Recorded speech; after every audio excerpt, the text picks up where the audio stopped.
Chapter 1. My story begins. In 1825, I was 10 years old. My father and mother were dead. I lived with my aunt and uncle, Mr. and Mrs. Reed. Their house was called Gateshead Hall. The house was in Yorkshire, in the north of England. My aunt and Uncle Reed had 2 children, a boy, John, and a girl, Eliza. I liked my Uncle Reed, and he liked me. But in 1825, my uncle died. After that, I was very unhappy. My Aunt Reed did not like me, and John and Eliza were unkind to me. It was a cold, rainy day in December. All of us were in the house. I wanted to be alone. I wanted to read. I opened a book. Then I heard my cousin John's voice. "Jane, Jane Eyre, where are you?" John shouted. He came into the room and he saw me. "Why are you reading my book?" he asked. "Give it to me." John took the book. He hit my head with it. I screamed. John hit me again. I pulled his hair and I kicked him. "Help! Help! Mama!" John shouted. "Jane Eyre is hurting me." Aunt Reed ran into the room. She pulled me away from John. "John hit me with a book," I said. "I hate him, and I hate you too." "You are a bad girl, Jane," my aunt said. "Why do you hate me?" "You don't like me," I replied. "John and Eliza are unkind to me. I want to leave Gateshead Hall." "You want to leave?" Aunt Reed said. "Where will you go? Your parents are dead. You cannot live alone." Aunt Reed thought for a moment. "My friend, Mr. Brocklehurst, is the owner of a school," she said. "I will send you to Mr. Brocklehurst's school." A few days later, Mr. Brocklehurst came to Gateshead Hall. He was a very tall man. His eyes were dark, and his face was cruel. "Jane Eyre," he said to me, "God does not like bad children. God punishes bad children, Jane Eyre." "God will punish John Reed," I replied. "John Reed hates me, and he shouts at me." "That is not true. You are a liar, Jane Eyre," Mr. Brocklehurst said. "You must not tell lies. And you must not live here with your cousins. You will come to Lowood School. You will become a good girl." "I want to come to your school, sir," I said. "I want to leave this house." "Bad girls are punished at my school, Jane Eyre," Mr. Brocklehurst said. "The girls work very hard at Lowood."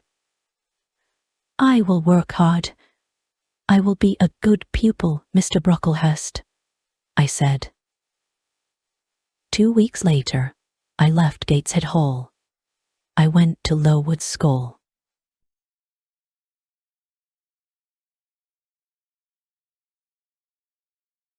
Chapter 2. Lowood School. It was the month of January. I arrived at Lowood School at night. A servant took me up some stairs and into a big bedroom. There were many beds in the room. The girls in the beds were asleep. The servant took me to an empty bed. I put on my nightclothes and I got into bed. Soon, I was asleep too. I woke up very early. A loud bell was ringing. The bedroom was dark and cold. I watched the other girls. They washed in cold water and they dressed quickly. There was a plain brown dress next to my bed, and there was a pair of ugly, heavy shoes. I washed quickly. Then I put on my new clothes. I was very hungry. I followed the other girls down the stairs. We sat down at long tables in a large dining room. Our food was terrible. "The food is bad again?" one of the girls said. "Stand up," a teacher shouted. "Don't talk." We stood up. We did not speak. We walked into a big schoolroom and we sat down. There were about 80 girls in the schoolroom, and there were 4 classes. The oldest girls were in the 4th class. I was in the 1st class. 4 teachers came into the room and we began our lessons. The lessons were not interesting. First, we read some pages in a book. Then our teacher asked us questions about those pages. After 4 hours, we went outside. It was very cold. Very soon a bell rang. Lessons started again.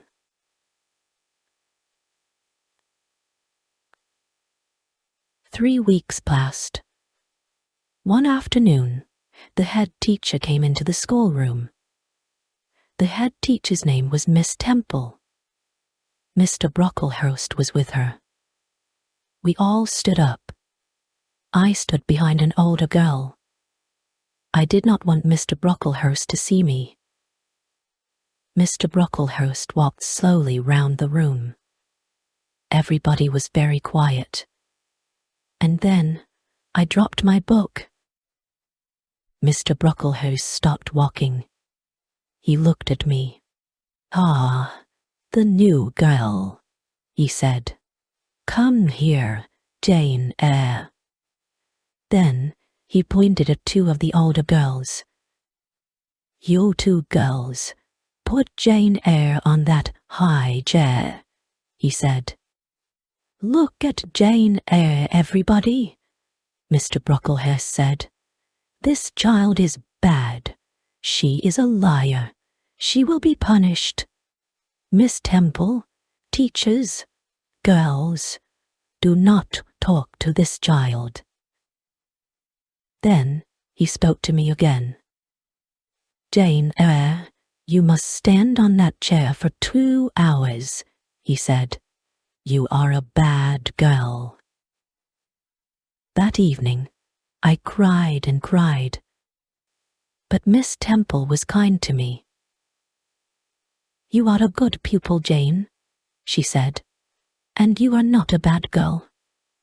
I am your friend, Jane." "Thank you, Miss Temple," I said. Lowood School was in an unhealthy place. The buildings were wet and cold. Mr. Brocklehurst owned the school. He was a rich man. But he did not buy warm clothes for us, and he did not buy good food for us. Everybody hated him. In the spring, many of the girls became sick. Some of them left the school. They never came back. Many of the girls died. That spring was a terrible time. We had no lessons. Miss Temple and the other teachers took care of the sick pupils. Mr. Brocklehurst had to buy better food for us, and he had to buy warm clothes for us. Mr. Brocklehurst never came to the school. The next year, Lowood School moved to a better place. It was a healthier place. There were new schoolrooms, new bedrooms, and a new dining room. The new buildings were bright and clean. The teachers were happy. After that, I was happy at Lowood School too. I was a pupil at Lowood School for 6 years. Then I became a teacher. I was a teacher at the school for 2 years.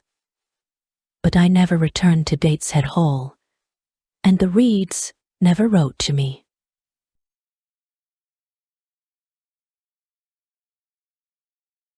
Chapter 3.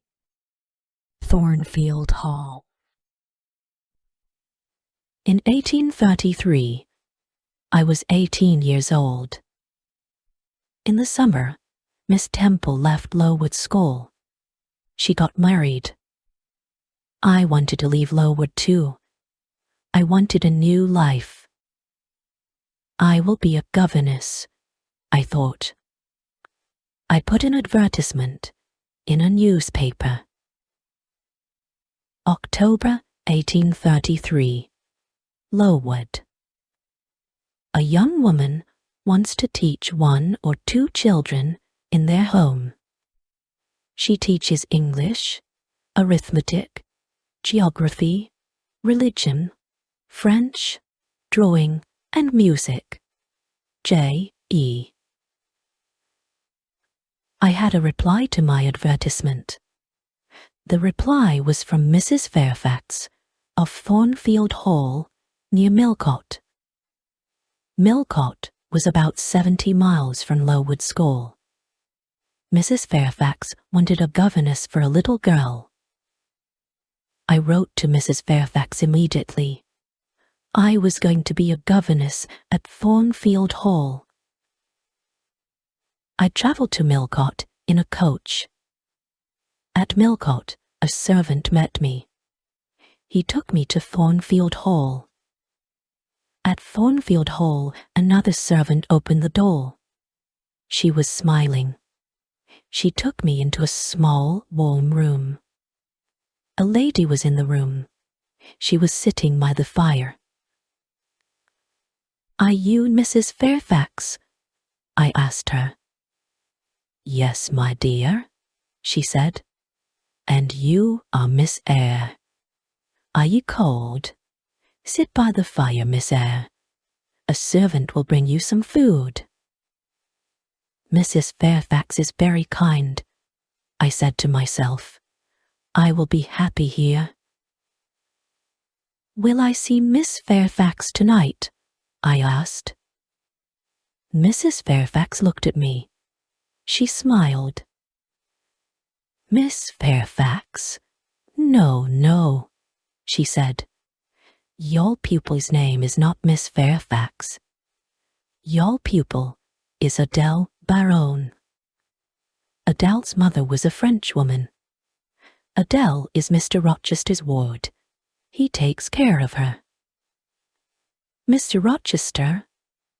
Who is Mr. Rochester?" I asked. "Mr. Edward Rochester is the owner of Thornfield Hall," Mrs. Fairfax said. "I am his housekeeper. I take care of Thornfield Hall. Mr. Rochester is not here now. He does not like this house. He is often away from home." I was very tired. Mrs. Fairfax took me up the wide stairs. She took me to my room. I went to bed immediately, and I slept well. The next morning, I woke early. The sun was shining. I put on a plain black dress. I opened my bedroom door. I walked along a corridor and down the wide stairs. I walked out into the sunny garden. I turned and I looked up at my new home. Thornfield Hall was a beautiful house with many large windows. The garden was beautiful too. After a few minutes, Mrs. Fairfax came into the garden. She spoke to me. "Good morning, Miss Eyre," she said. "You have woken early. Miss Adele is here. After breakfast, you must take her to the schoolroom. She must begin her lessons."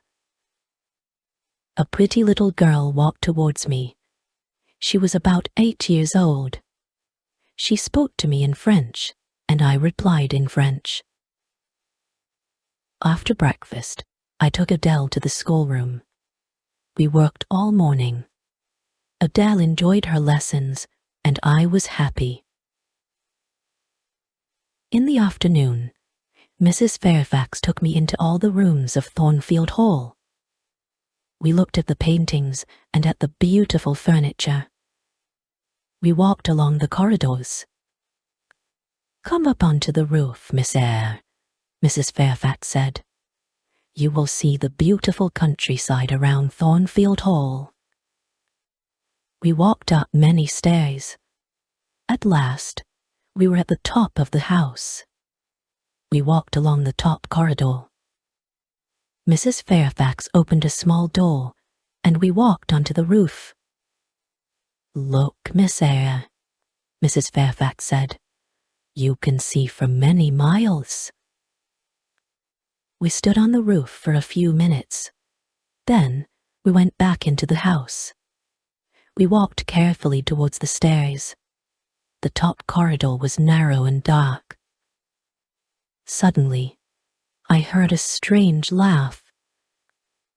"Who is that, Mrs. Fairfax?" I asked.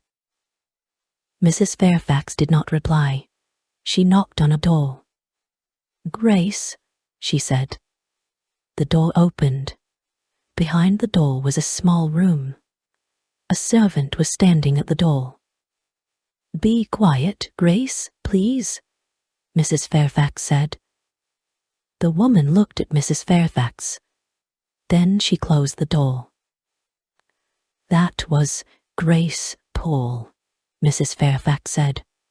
"She works up here. Sometimes she laughs and talks with the other servants. Don't worry about Grace. Please come downstairs now, Miss Eyre."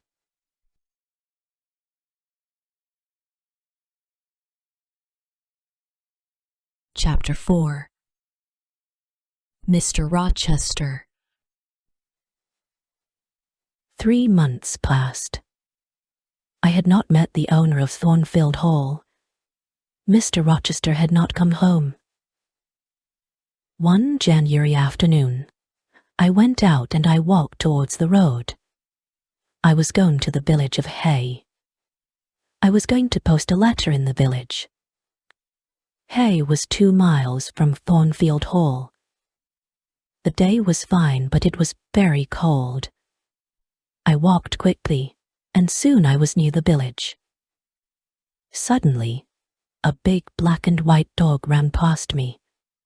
A moment later, a man on a black horse followed the dog. Then I heard an angry shout. The dog ran past me again. It was barking loudly.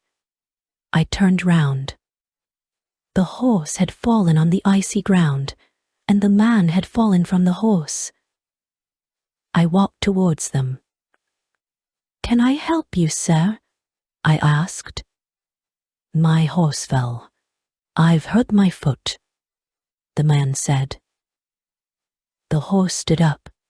The man tried to stand up too, but he could not stand. He fell onto the ground again. The man was about 35 years old. He was not handsome, but he had a strong face. He had dark eyes and black hair. He was not very tall, but his body was powerful. "I'll bring somebody from Thornfield Hall," I said. "Do you live at Thornfield?" the man asked. "I am the governess," I replied. "Oh, yes, the governess," the man said. "Help me, please." The man stood up very slowly, and he put his hand on my shoulder. He walked slowly towards his horse. I helped him. He pulled himself onto the horse. "Thank you. Now go home quickly," the man said. And he rode away. I walked on to the village, and I posted my letter. Then I returned to Thornfield Hall. Bright lights were shining in the big house. I went inside. A big, black and white dog walked towards me.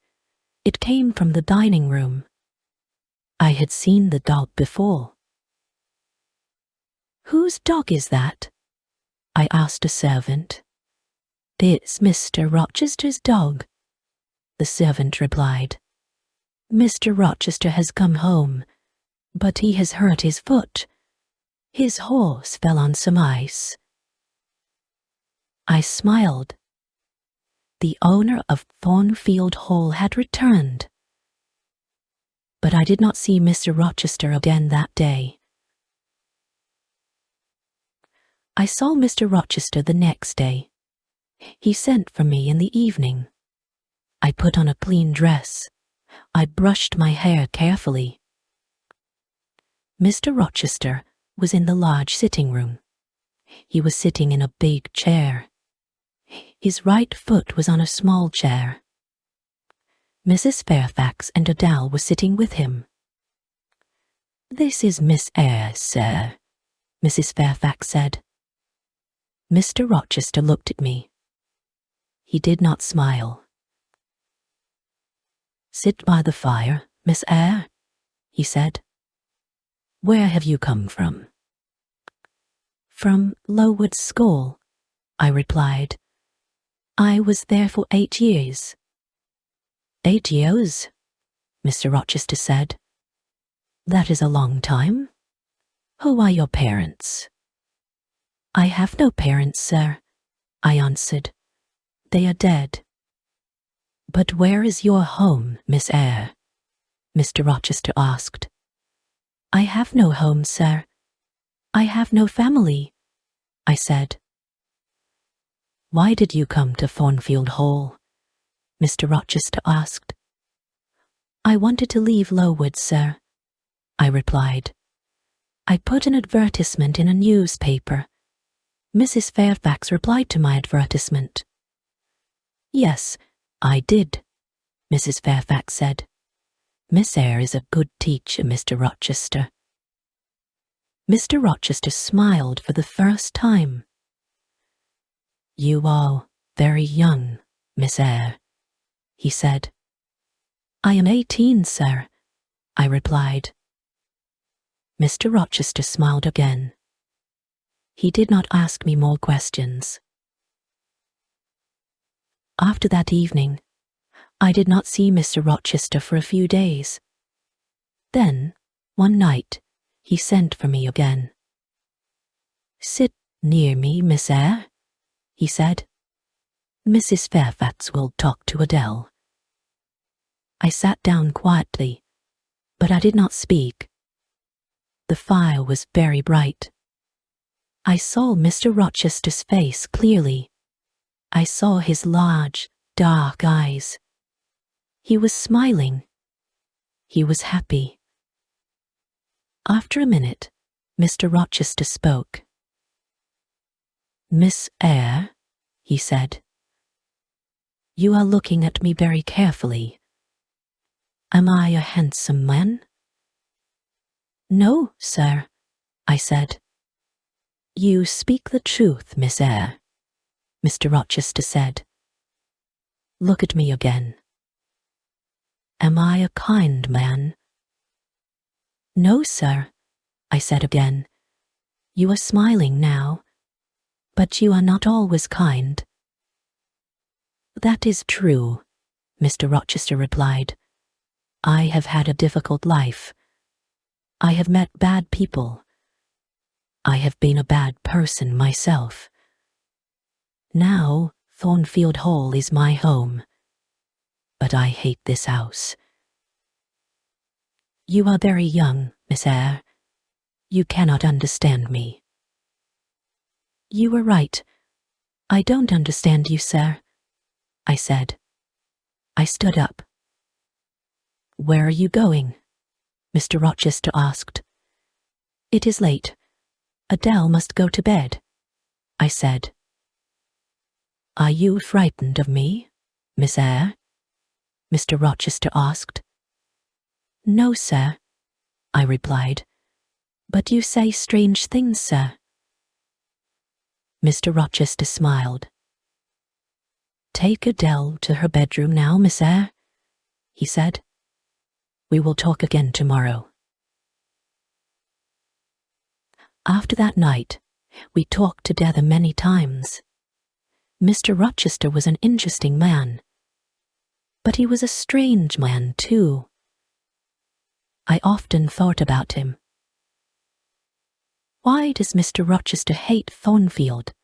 I asked myself. Thornfield Hall is a beautiful place, but Mr. Rochester is not happy.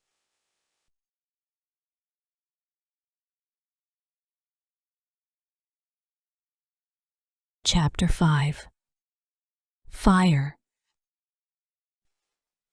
It was March. One night I was in bed, but I was not asleep. The house was quiet. Suddenly, I heard a sound in the corridor outside my room. Who's there? I said. Nobody answered. Then I heard a strange laugh. I got out of my bed and I went quietly to the door. I listened. I heard another sound. Somebody was walking up the stairs to the top corridor. Then I heard somebody close the door. Was that Grace Poole? I said to myself. Yes, it was Grace. Why was she laughing? And why is she walking in the house at night? Is she mad? I must tell Mrs. Fairfax about this. I will speak to her now. I put on some clothes and I opened the door. There was a candle on the floor outside my room. The candle was burning. There was thick smoke in the corridor. I went into the corridor. I looked around me. The door of Mr. Rochester's bedroom was open, and the smoke was coming from Mr. Rochester's room. I ran into the room. Wake up, sir. What happened, Jane? There was a fire, sir. Grace Poole tried to kill you. Stay here, Jane. Open the window. I'll go upstairs. I sat in a chair by the window. Time passed. At last, Mr. Rochester returned. Please don't worry, Jane, he said. Grace Poole is a strange woman, but she won't hurt anybody tonight. I stood up. Good night, sir, I said. Mr. Rochester held my hand. He looked at me, and he smiled. Thank you, my dear friend, he said. You saved my life tonight, Jane. Good night, sir, I said again. I went back to my bed. I was very tired, but at first I could not sleep. Suddenly, I understood something. I loved Mr. Rochester. He had smiled at me. He had held my hand. Did he love me? I did not know. But I thought about Mr. Rochester for a long time. I did not see Mr. Rochester the next day. He did not send for me. In the evening, I went down to Mrs. Fairfax's sitting room. The housekeeper was looking out of the window. The weather has been good today, Mrs. Fairfax said. Mr. Rochester had a good day for his journey. His journey? Where has he gone? I asked. I was surprised. He has gone to Ingram Park, Mrs. Fairfax replied. Mr. Rochester will stay there for a week or more. He has many friends. All his friends will be at Ingram Park this week. Will there be any ladies at Ingram Park? I asked. Yes, Mrs. Fairfax said. There will be many ladies there. Miss Blanche Ingram will be there. Mr. Rochester has known her for many years. Is Miss Ingram beautiful? I asked. She is very beautiful, Mrs. Fairfax said. Will Mr. Rochester marry her? I asked. Mrs. Fairfax smiled. I don't know, Miss Eyre, she replied. I don't know. I was very unhappy. I went up to my bedroom. I looked in my mirror. Jane Eyre, I said to myself, you are not pretty, and you are poor. Mr. Rochester will never marry you. He will marry Miss Blanche Ingram. She is a rich lady. You are a poor governess. Forget Mr. Rochester, Jane Eyre. Forget him.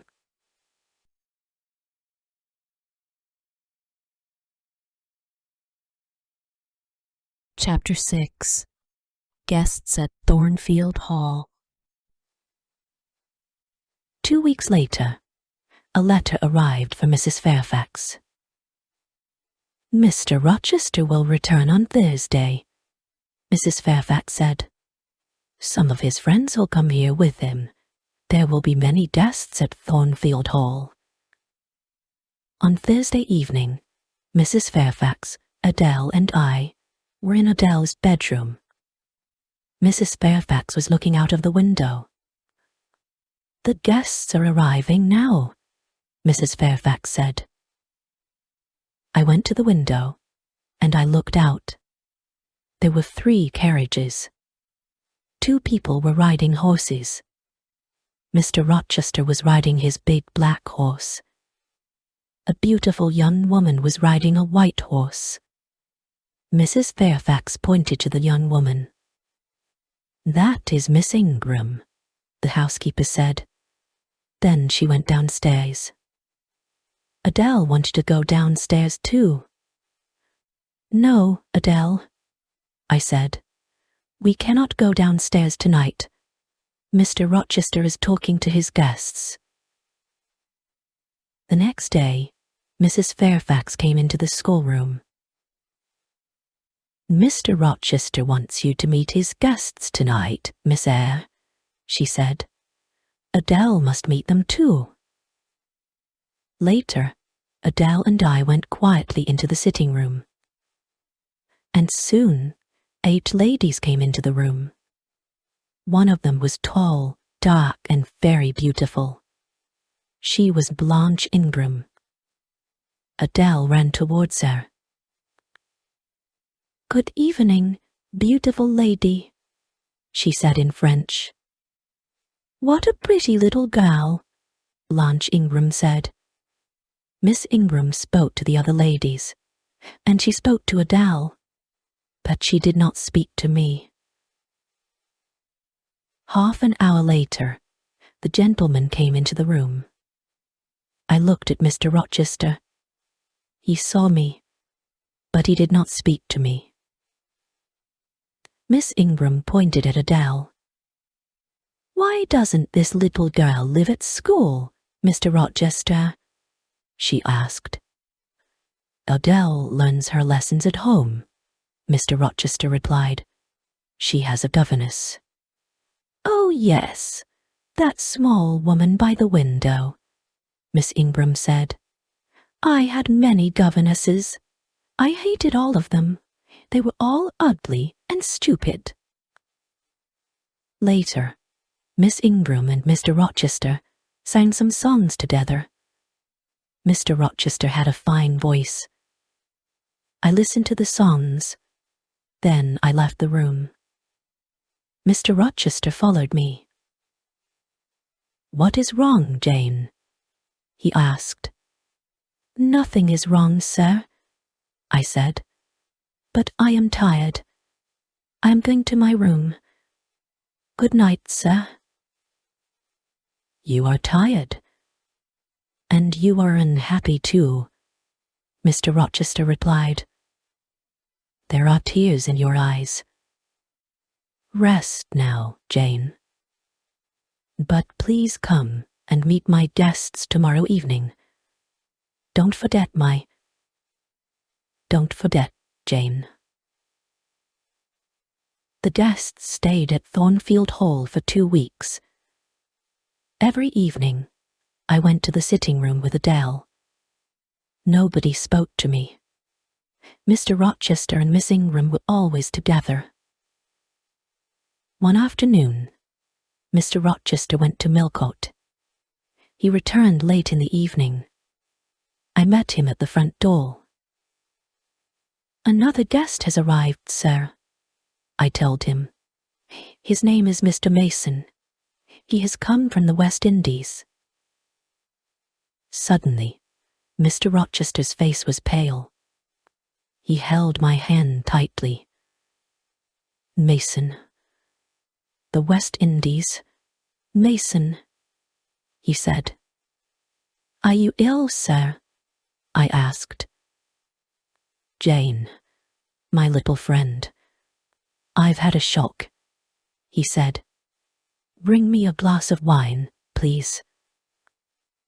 I went quickly to the dining room. I returned with a glass of wine, and I gave it to Mr. Rochester. "What are my guests doing?" he asked. "They are eating and laughing, sir," I replied. "Mr. Mason is talking to the other guests. One day, they will all hate me," Mr. Rochester said. "Now go into the dining room again. Tell Mason to meet me in the library." I gave Mr. Mason the message. Then I went to my bedroom. I got into my bed.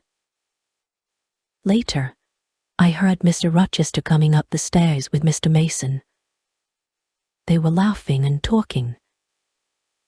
Soon, I was asleep.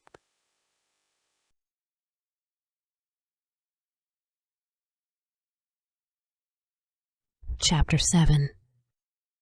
A terrible night. Some hours later, I woke up. A terrible cry had woken me. The moon was bright. Its light was shining through my window. I listened. Then I heard somebody shouting, "Help! Help! Rochester! Help me!" The voice came from the top corridor. "Help! Help!" I got out of bed, and I put on a dress and some shoes. I opened my door. All the guests were in the corridor outside the bedrooms. They were all asking questions. "What happened?" they asked. "Is there a fire? Who is hurt? Where is Mr. Rochester?" "I am here," Mr. Rochester said. He was walking down the stairs from the top corridor. "What is wrong, Mr. Rochester?" Miss Ingram asked. "What has happened?" "Nothing is wrong," Mr. Rochester replied. "One of the servants has had a bad dream.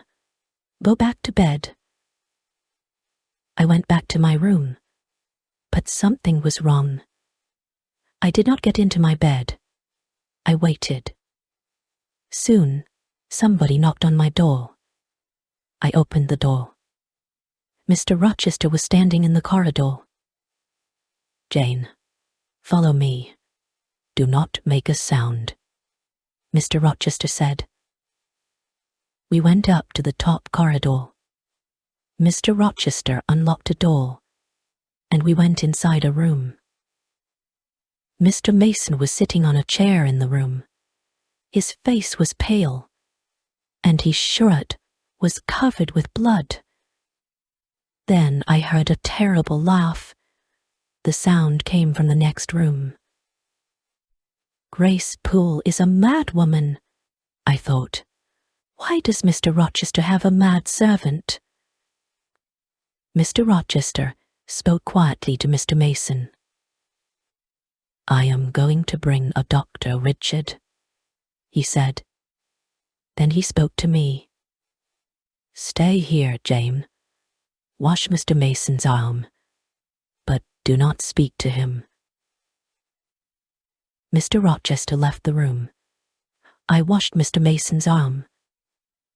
We waited for Mr. Rochester and the doctor. Mr. Mason did not speak to me, and I did not speak to him.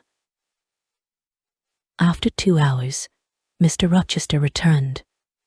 The doctor was with him. The doctor looked at Mr. Mason's arm. She bit me, Mr. Mason said. I came up here. I wanted to see her. I wanted to help her, but she bit me. Be quiet now, Richard, Mr. Rochester said quickly. The doctor put a bandage on Mr. Mason's arm. Mr. Rochester put Mr. Mason's coat round the injured man's shoulders. Then he spoke to me again. Run downstairs, Jane. Unlock the small door at the side of the house, he said. We will follow you. I went quickly downstairs, and I opened the door. Outside the door, a servant was waiting with a carriage. Mr. Mason and the doctor came out of the house. They got into the carriage. Then Mr. Rochester came out of the house too. Mr. Mason spoke to him through the window of the carriage. Help her. Be kind to her, Rochester, he said. Yes, I will, Mason, Mr. Rochester said.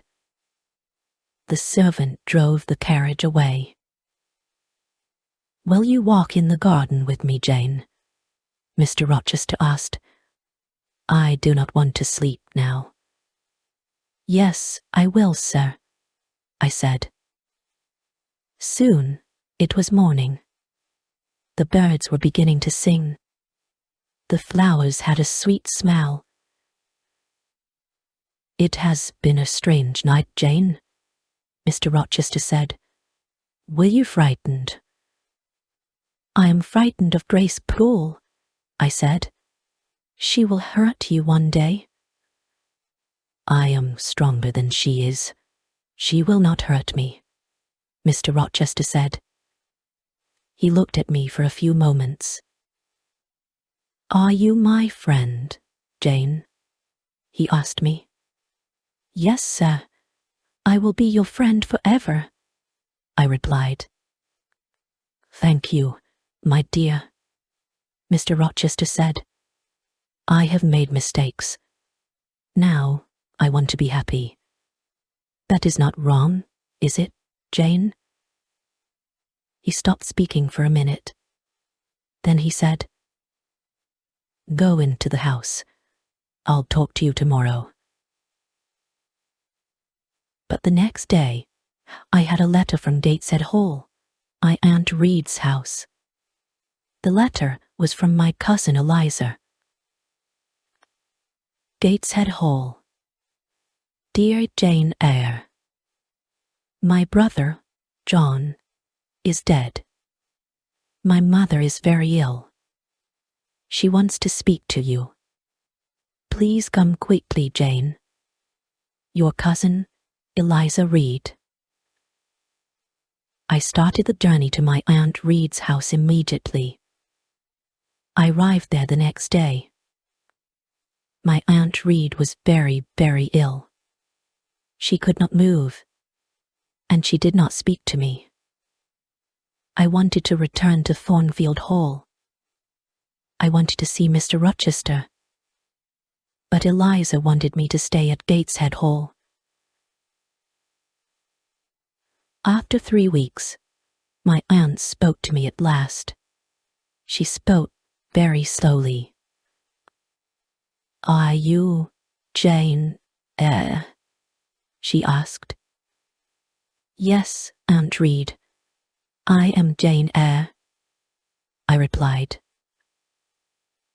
There is a letter for you, Aunt Reed said. It is in my desk. Call Eliza, please. She will get the letter. Eliza came into the room. She opened the desk, and she gave me a letter. Read the letter, Jane, my aunt said. The letter had come from Madeira, but it was 3 years old. Madeira, October 1831. Dear Madam, I am Jane Eyre's uncle. I am a very rich man. I have no children. One day, Jane will have all my money. Tell her about me. She must write to me. John Eyre. I answered that letter, Aunt Reed said. I hated you, Jane. I did not want you to have your uncle's money.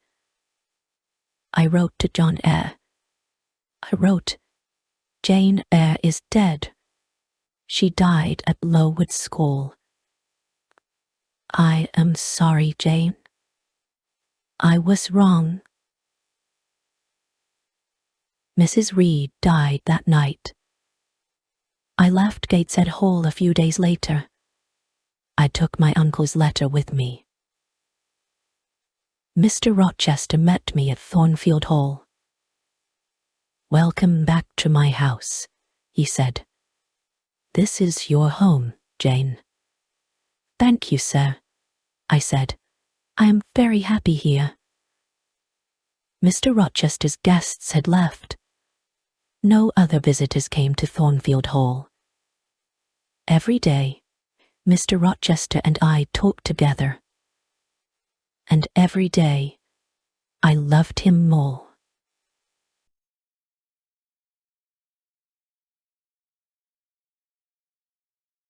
Chapter 8. In the Garden.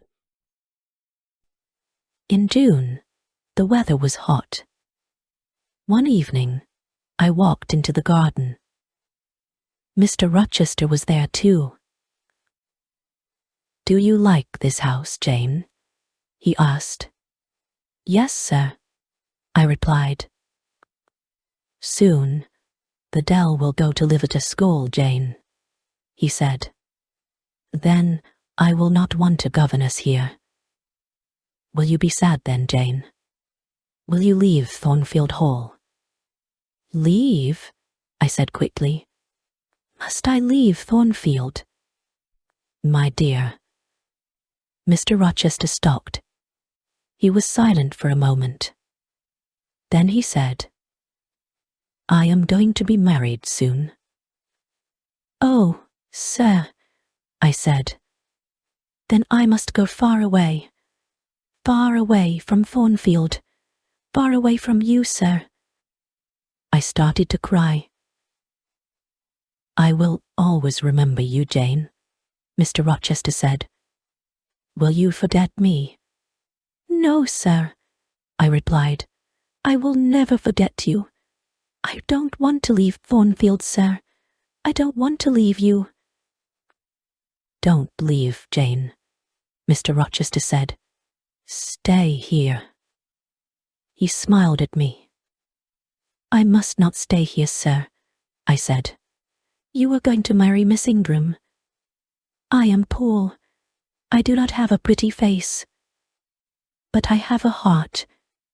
It is a loving heart, sir. Jane, I am not going to marry Miss Ingram, Mr. Rochester said. She is rich. She is beautiful. You are poor. You are not beautiful. But I want to marry you. Will you marry me, Jane? For a moment, I could not speak. At last, I asked, Do you love me, sir? I do, he replied. Then, sir, I will marry you, I said. And Mr. Rochester kissed me. My dearest Jane, he said, nothing can stop our marriage now. We will be married in a month, Jane. We kissed again. Then I said good night, and I went into the house. I went upstairs to my room. Later, I remembered my Uncle John Eyre's letter. I will write to him in Madeira, I said to myself. I will tell him about my marriage to Mr. Rochester. I am very happy. My uncle will be happy too. 4 weeks passed. Mr. Rochester was going to buy me many beautiful things. He was going to give me many presents. But I did not want these things. No, Edward, I said. I am not beautiful. I don't want beautiful things. I want you, Edward. It was the month of July. 2 days before our wedding day, Mr. Rochester went away. I will return tomorrow, he said. I love you, Jane. That night, I went to my bedroom early. My wedding dress and my wedding veil were in my room. I looked at them. In 2 days, I will be Jane Rochester, I said to myself. Then I went to bed. But I did not sleep well. The next day, Mr. Rochester returned. He looked at me carefully. What is wrong, Jane? He asked.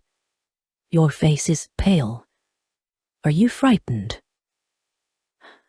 I had a very strange dream last night, I said. It was a dream about this house. But in my dream, Thornfield Hall had no roof. The walls were burnt. They were black. In my dream, I tried to find you, but you were not in the house. Are you afraid of a dream, Jane? Mr. Rochester asked. No, Edward, I replied. But I woke up from my dream. There was a woman in my room. She was tall and heavy. She had long black hair. The woman was holding a candle, I said. She put the candle by my mirror. She put my wedding veil over her head and she looked in the mirror. Then I saw her face. It was a strange, terrible face, Edward, I said. Suddenly, the woman tore my veil into 2 pieces. She threw the pieces on the floor. What happened next? Mr. Rochester asked. The woman held her candle near my face, I replied. She looked at me, and she laughed. Then she went away. This happened in your dream, Jane, Mr. Rochester said. It did not happen in my dream, Edward, I said. This morning, my wedding veil was on the floor of my room. It was torn. It was in 2 pieces. But the woman did not hurt you, Jane, Mr. Rochester said. Sleep in Adele's room tonight, my dear. You will have no more bad dreams.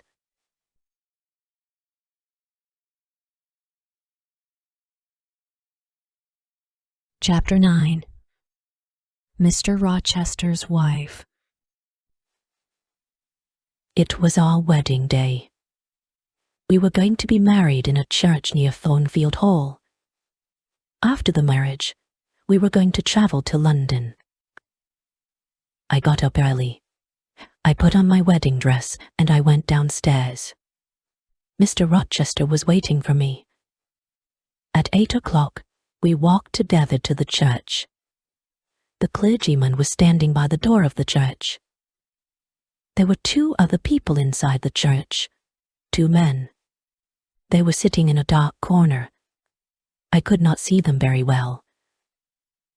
The clergyman started to speak. At every marriage, the clergyman asks an important question. He asks the people in the church, "Is there a problem about this marriage?" The clergyman spoke loudly. He asked this question, and he waited. There was silence for a moment, and then one of the men in the dark corner stood up. He spoke loudly. "There is a problem. These two people must not be married," he said. "There is not a problem," Mr. Rochester said to the clergyman. "Please go on with the marriage." "No, I cannot go on with the marriage," the clergyman replied. He spoke to the man in the corner. "What is the problem, sir?" he asked. "Mr. Edward Rochester has a wife." Mr. Rochester turned and looked at the man. "Who are you? What do you know about me?" he asked angrily. "My name is Briggs, sir. I am a lawyer," the man replied. "I know many things about you. 15 years ago you were married in the West Indies. Your wife's name is Bertha Mason. She is alive. She lives at Thornfield Hall." "How do you know that?" Mr. Rochester shouted. The other man in the dark corner stood up. He walked towards us. It was Richard Mason. "Bertha Mason is my sister," he said. "I saw her at Thornfield Hall in April." Mr. Rochester's face was pale. For a minute, he was silent. Then he spoke quietly. "It is true," he said.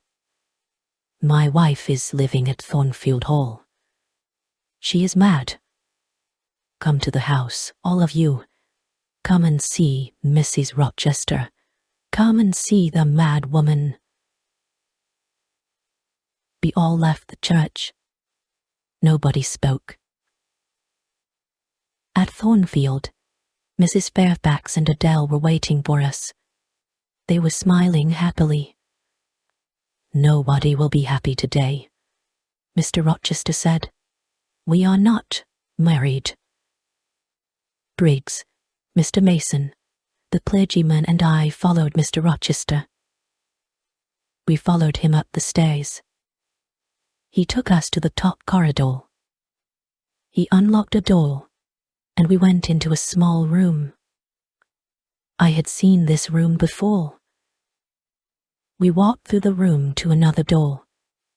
Mr. Rochester unlocked this door, and we saw a larger room. Grace Poole was sitting in the room, but another woman was there too. She was tall and heavy. Her dark hair was in front of her face. The woman turned and looked at us. I knew that terrible, mad face. I had seen it in my bedroom 2 nights before. The mad woman saw Mr. Rochester. She screamed and she ran towards him. "Be careful, sir," Grace Poole said. The mad woman was very strong. She screamed and she hit Mr. Rochester. But Mr. Rochester held her arms. "This woman is my wife," Mr. Rochester said angrily. "I wanted to forget about her. I wanted to marry this young girl, Jane Eyre. Was I wrong?" He was silent for a few moments. Then he spoke quietly. "Yes, I was wrong," he said. "I love Jane Eyre, but I was wrong. Now go, all of you. I must take care of my mad wife." I went slowly downstairs. Mr. Briggs, the lawyer, spoke to me. "I am sorry for you, Miss Eyre," he said. "You did nothing wrong. Your Uncle John Eyre is sorry for you too. He read your letter. And then he met Richard Mason in Madeira. Your uncle is dying, Miss Eyre. He could not come to England. He sent me here. He wanted me to stop this marriage." I did not answer. I went to my room, and I locked the door. I took off my wedding dress. I put on a plain black dress. I lay down on my bed. I am Jane Eyre today, I thought. I will be Jane Eyre tomorrow. I will never be Jane Rochester. I must leave Thornfield Hall. I must never see Mr. Rochester again. My life here is finished. Many hours later, I got off the bed. I unlocked my door. Mr. Rochester was waiting outside my room. "You are unhappy, Jane," he said. "I am very, very sorry. Jane, we will leave Thornfield. We will go to another country. We will be happy again. I cannot be your wife. I cannot live with you," I said. "I must leave you, Edward." "Listen, Jane," Mr. Rochester said. "My father wanted me to marry Bertha Mason. Her family was very rich. I married her. My father was happy. But I was not happy. Bertha was mad, and she was a bad woman. Nobody told me about her. She was married to me, but she met other men. She was drunk every day. She tried to kill me many times. After 4 years, I brought Bertha here to Thornfield Hall," Mr. Rochester said. "Then I went away. Grace Poole took care of Bertha. I met other women. One of them was a French singer. She was Adele's mother. Adele is my daughter, Jane. But I did not love the French singer. I did not love anybody. I came home to Thornfield Hall. Then you came here and I loved you. I will always love you. Please stay with me, Jane."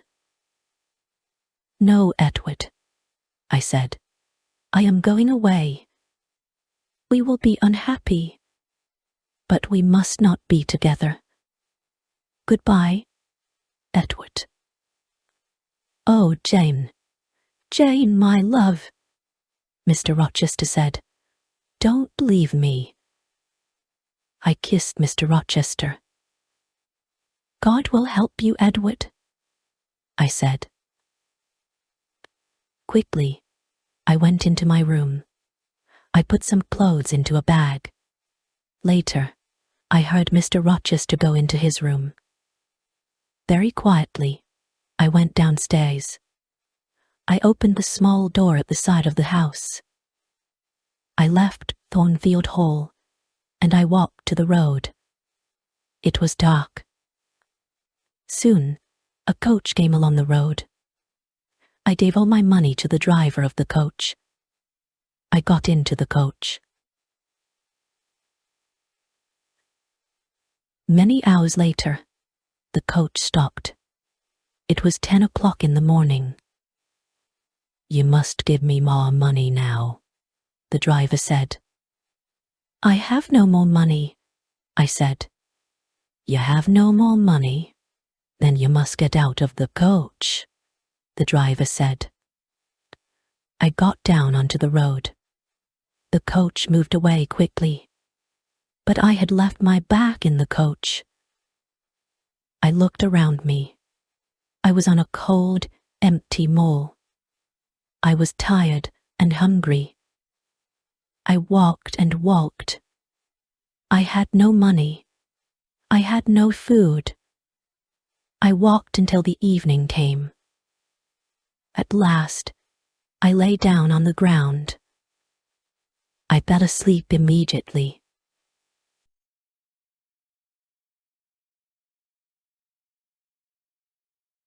Chapter 10. Moor House. The next morning, I woke late. I walked along the road for many miles. It started to rain. Soon, my clothes were wet. I saw no one. I walked on the moor all day. In the evening, I was very tired again. I must sleep soon, I thought. Where shall I sleep? Then I saw a light. I walked slowly towards it. The rain was falling heavily. But I saw a house near the road. I walked up to the house. I knocked on the door. I waited, but nobody opened the door. I stood outside the house. I was very cold and very tired. I could not move. I am going to die here, I said. Then I heard a young man's voice. The man was standing behind me. No, you will not die at Moor House, the man said. Then he unlocked the door of the house. He took me into the house. He took me into a warm sitting room. Please sit down, he said. Two pretty young women came into the room. Give this poor woman some food, Diana, the young man said. Give her some dry clothes, Mary. Then he spoke to me again. My name is St. John Rivers, he said. These are my sisters, Diana and Mary. What is your name, young woman? My name is Jane. Elliot, I said. I closed my eyes. Jane is very tired, Diana said. She must go to bed now. I stayed in bed at Moor House for 3 days. Diana and Mary Rivers were governesses. They were staying at Moor House for a few days. St. John, their brother, was a clergyman. They were very kind to me. Soon, we were good friends. One day, St. John asked me about my life. I was a governess too, I told him. And I told him about Lowood School. But I did not tell him about Thornfield Hall. I did not tell him about Mr. Rochester. I want to work, St. John, I said. Will you help me? I have a plan, St. John said. A few miles from here, there is a village. Many of the girls in the village cannot read or write. I am going to pay for a girls' school in the village, but I must find a teacher for these girls. I will teach them, St. John, I said. Good, he said. There will be a small house next to the school. You will live there. 3 days later, a letter arrived for St. John. Diana, Mary, our Uncle John is dead, he told his sisters. But we will not have any of his money. He gave the letter to his sisters. They read it. Uncle John was our mother's brother, Diana told me. He was very rich, but he has given all his money to another niece. We do not know her. Soon, I went to live in the village. I lived in the house next to the school. Every day, I taught the girls. My pupils worked hard. But I was not happy. Every day I thought about Edward Rochester. Does he think about me? I asked myself. 4 months passed. One day, St. John Rivers came to my house. He was holding a letter. He was worried. What is wrong? I asked. I want to ask you 3 questions, Jane, he replied. Is your name Jane Elliot? Do you have another name? Do you know Jane Eyre? I looked at him for a moment. I did not speak. I have some news for Jane Eyre, St. John said. Jane Eyre was a pupil at Lowood School, and she was a teacher there. Then she was a governess at Thornfield Hall, the home of Mr. Edward Rochester. How do you know this? I asked. What do you know about Mr. Rochester? How is he? I don't know, St. John said. This letter is from a lawyer. The lawyer tells a story about Mr. Rochester. Mr. Rochester had a mad wife, but he tried to marry Jane Eyre. She left Thornfield. Now this lawyer, Mr. Briggs, is trying to find her. I will tell you the truth, St. John, I said. My name is not Jane Elliot. My name is Jane Eyre, and I was a governess at Thornfield Hall. I know Mr. Rochester. Did Mr. Briggs write anything about Mr. Rochester? No. The letter is about you, Jane, St. John said. Your uncle, John Eyre, is dead. John Eyre has given you £20,000. You were rich, Jane.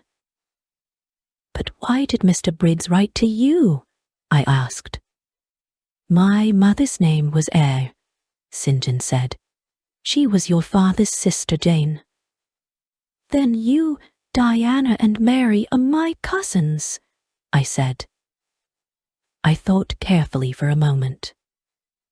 Write to Diana and Mary, I said. They must come home. I will give all of you some of Uncle John's money. The next day, I wrote to Mr. Briggs. I gave St. John, Diana, and Mary £5,000 each. I wrote to Mrs. Fairfax too, but she did not reply. 6 months passed. I heard nothing from Thornfield Hall. I heard nothing about Mr. Rochester. Then, one day, I was walking on the Moor. Suddenly, I heard a voice. There was nobody on the Moor, but the voice was calling my name. Jane, Jane, Jane.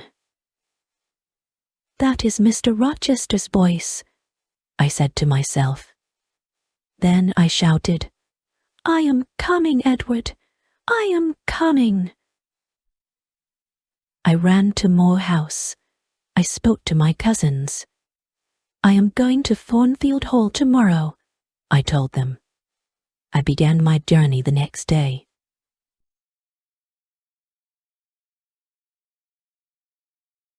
Chapter 11.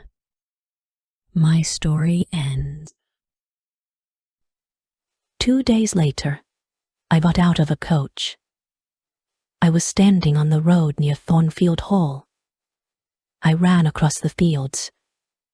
Was Mr. Rochester at Thornfield? Was he ill? And then I saw the house. The house had no roof. Its walls were burnt and black. Nobody was living there. I looked at the burnt black house. I had seen this before.